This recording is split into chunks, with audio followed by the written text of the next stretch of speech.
বাংলা আবাস যোজনার মাধ্যমে বাড়ি তৈরির টাকা পাওয়ার জন্য আর ইউনিক আইডি নাম্বার প্রয়োজন নেই। অর্থাৎ আধার ভেরিফিকেশন না করলেও উপভোক্তারা বাড়ি তৈরির টাকা পেয়ে যাবেন, এমনটাই সরকারি সূত্রে জানা যাচ্ছে। আপনারা সবাই জেনে গিয়েছেন, গতকাল রাজ্যের মাননীয় মুখ্যমন্ত্রী বাংলার বাড়ি প্রকল্পের শুভ সূচনা করেছেন। প্রায় 12 লক্ষ উপভোক্তা প্রত্যেককে প্রথম কিস্তির 60,000 টাকা পাবেন 30শে ডিসেম্বরের মধ্যে। কিন্তু দ্বিতীয় কিস্তির টাকা কবে পাবেন, ইউনিক আইডি নাম্বার ছাড়াই কি টাকা পাবেন, যাদের রেজিস্ট্রেশন হয়নি তারাও কি টাকা পাবেন, কোন লিস্ট অনুযায়ী টাকা পাবেন, আজকের আপডেটে এই সব কটি বিষয় নিয়েই আপনাদেরকে বিস্তারিত জানাবার প্রচেষ্টা করলাম। নমস্কার বন্ধু, আপনি দেখছেন আপনার প্রিয় চ্যানেল কুন্ডু টেলিকম, সাথে আমি অনিমেষ। আপনার কাছে ছোট্ট অনুরোধ, আপনি এই চ্যানেলে নতুন হলে সাবস্ক্রাইব করবেন চ্যানেলটিকে এবং অল নোটিফিকেশন বাটন অন করে রাখবেন এই পরিবারের নতুন নতুন আজকের আপডেট সবার আগে জানতে। ভিডিওটি আপনার কোনো উপকারে এলে অবশ্যই লাইক করবেন। চলুন শুরু করা যাক আজকের আপডেটটি।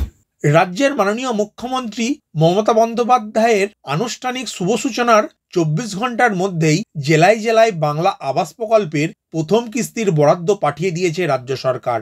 প্রশাসনিক সূত্রের দাবি, জেলাভিত্তিক উপভোক্তাদের হিসাব কষে এক একটি জেলায় কয়েকশো কোটি টাকা করে পাঠানো হয়েছে।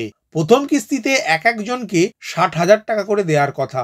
আবাসের তালিকায় সব মিলিয়ে প্রায় 11 লক্ষ উপভোক্তা রয়েছেন। অতিরিক্ত আরও 1 লক্ষ উপভোক্তা একই পরিমাণে টাকা দেয়া হবে, যাদের বাড়ি ভেঙে গিয়েছে কোনো প্রাকৃতিক বিপর্যয়ের কারণে। সব মিলিয়ে এই দফায় রাজ্য বাংলার বাড়ি প্রকল্পের জন্য বরাদ্দ করেছে 7,200 কোটি টাকা। সরকারি সূত্রে জানা গিয়েছে, শুরুতে স্থির ছিল প্রত্যেক উপভোক্তার জন্য একটি করে অভিন্ন নাম্বার অর্থাৎ ইউনিক আইডি নাম্বার তৈরি হবে, যা আধার ভিত্তিক হবে। অর্থাৎ আধার দিয়ে রেজিস্ট্রেশন করলে উপভোক্তাদের ফোনে ওটিপি যাচ্ছিল, এই ওটিপির মারফতই উপভোক্তারা একটি অভিন্ন ইউনিক আইডি নাম্বার পাচ্ছিল। সেই ইউনিক আইডি নাম্বারের ভিত্তিতেই বরাদ্দ করার কথা ছিল রাজ্য সরকারের, কিন্তু প্রযুক্তিগত কিছু জটিলতার কারণে আপাতত সেই পথেই হাঁটছে না নবান্ন।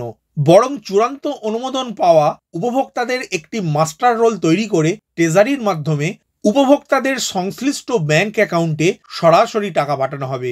গোটা প্রক্রিয়াটির উপর নজর রাখবে প্রত্যেক জেলা শাসক। ট্যাব কাণ্ডের পরে বাংলার বাড়ি প্রকল্পের উপভোক্তার ব্যাংক অ্যাকাউন্টে সরাসরি টাকা পাঠানো নিয়ে ইতিমধ্যেই অর্থ দপ্তর কিছু বিধিনিষেধ সুপারিশ করেছে, যাতে একমাত্র প্রকৃত উপভোক্তাই টাকা পাবেন।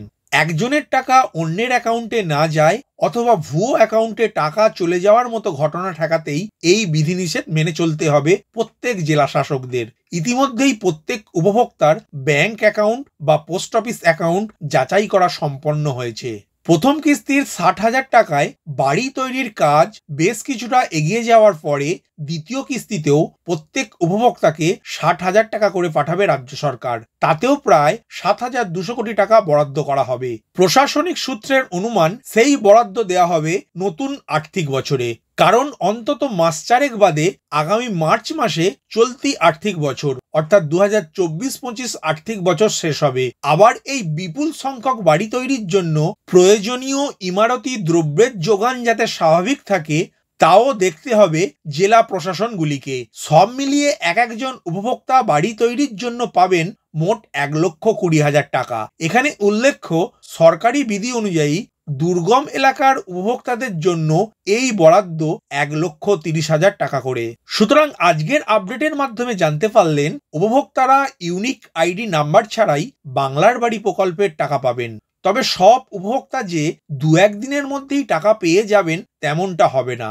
সরকার আগেই জানিয়েছিল 30শে ডিসেম্বরের মধ্যে সকল উপভোক্তা বাংলা আবাস যোজনার বাড়ি তৈরির 60,000 টাকা ব্যাংক অ্যাকাউন্ট বা পোস্ট অফিস অ্যাকাউন্টে পাবেন। অন্যদিকে বাড়ি তৈরির কাজ বেশ কিছুটা এগিয়ে যাওয়ার পরে অন্তত মাস চারেক বাদে দ্বিতীয় কিস্তির 60,000 টাকা পাবেন।